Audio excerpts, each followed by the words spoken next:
Hello guys, j'espère que vous allez très bien. Moi également, je vais très bien par grâce de Dieu. Alors, cette idée m'est arrivée depuis longtemps de créer cette vidéo, de parler de ce sujet-là. Mais j'hésitais un peu. Bon, aujourd'hui, je me suis dit, je dois quand même enfin en parler. Dernièrement, j'ai parlé de comment créer sa marque. Et il y a eu beaucoup de gens qui ont compris le message et ils ont commencé aussi à créer leur marque ici en Chine. Mais sauf que il y a beaucoup d'erreurs que je vois des gens faire quand ils créent leur marque.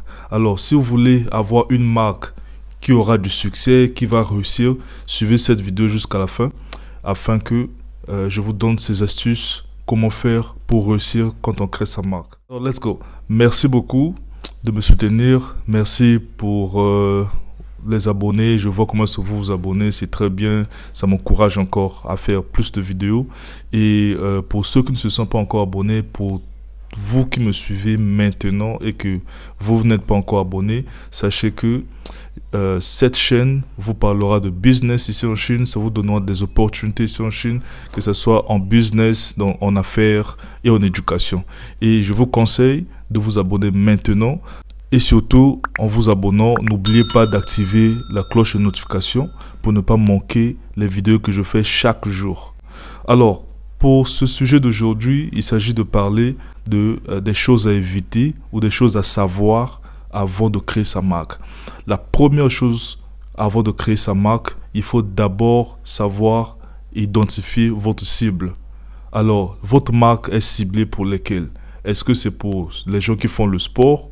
Est-ce que c'est pour les gens qui aiment du luxe? Est-ce que c'est pour les jeunes? Est-ce que c'est pour les enfants? Est-ce que c'est pour les bébés? Vous devez d'abord identifier quelle est votre cible principale. Parce que quand on crée sa marque, on ne crée pas juste pour avoir un nom célèbre, mais il faut savoir qui va porter cette marque-là. Pourquoi la cible est très important? C'est parce que, vous savez, les jeunes, par exemple, ils ont leur qualité d'habillement, en fait. Les grandes personnes aussi ont leur qualité d'habillement, les bébés aussi ont leur qualité d'habillement. Donc, ce qui fera que quand vous ciblez la marque, et ça vous permettra, en fait, de vous identifier. Donc, par exemple, vous savez, aujourd'hui, quand on parle de Nike, quand on parle d'Adidas, tout le monde pense au sport. C'est le sport. Mais par contre, quand on parle de H&M, on parle de Zara, les gens vont penser beaucoup plus au casual habillement, en fait, les habillements de tous les jours et tout. Donc, pour dire que la cible vous permettra, en fait, de vous focaliser sur une certaine population. Et quand vous avez déjà identifié votre cible, la prochaine étape, c'est de donner un nom qui va avec cette cible. Ne donnez pas un nom juste comme ça parce que le nom, le nom sonne bien et que ça ira bien. Mais par contre, le nom doit aller avec votre cible. Si vous avez ciblé par exemple le sport, donc les gens qui font le sport, les sportifs, vous devez donner un nom qui va avec ce que les sportifs aiment. Donc un nom qui sera proche un peu de ça en fait. Et le logo aussi doit avoir un peu, vous voyez, l'image de cette cible, l'image du sport par exemple. Et donc en identifiant votre cible, vous aurez à identifier aussi le nom du logo. Et le nom sera très facile, ça sera un accro en fait, ça sera accrochage pour cette cible. Si ce sont des jeunes, vous savez, les jeunes aiment un peu les noms un peu très cool, donc vous allez trouver aussi un nom cool pour accrocher les jeunes, parce que le nom va attirer en fait. Donc c'est ça. Et après le nom, c'est le logo, bien évidemment, comme j'ai dit. Le logo, c'est aussi pour accrocher aussi ces jeunes. Vous savez, par exemple, si vous ciblez les grandes personnes ou les gens qui travaillent, par exemple, vous ciblez les jeunes qui travaillent, je pense qu'il y a des choses qu'il ne faut pas faire. Mais si vous ciblez aussi des vieux, il y a aussi des choses qu'il ne faut pas faire. Si vous ciblez les jeunes, il y a aussi des choses que les jeunes aiment.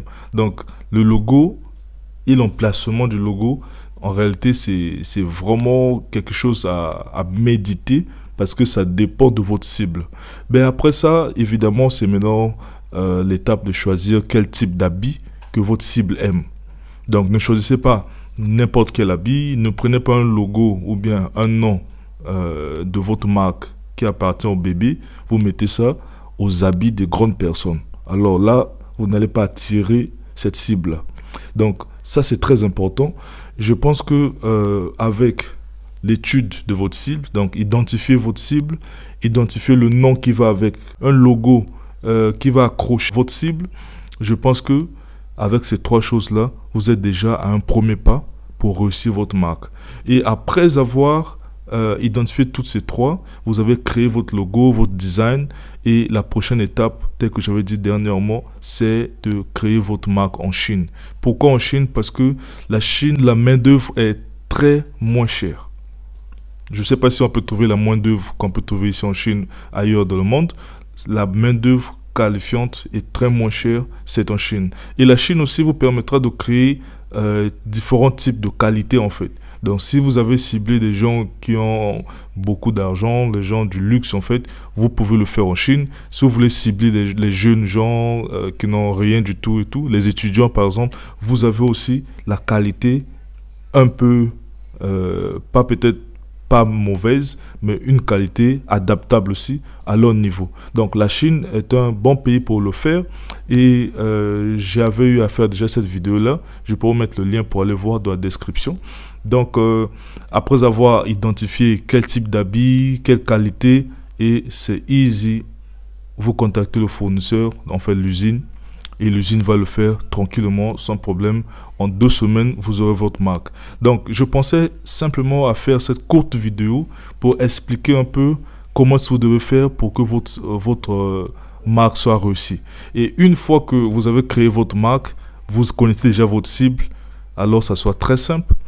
Invitez seulement des gens qui sont très célèbres dans votre cible-là. Si c'est les jeunes ont toujours leur modèle, les gens qu'ils aiment, les musiciens et autres. Vous les invitez, vous leur donnez un t-shirt, Lacoste, ou je sais pas comment. Il suffit qu'ils portent, c'est fini, vous avez atteint votre cible.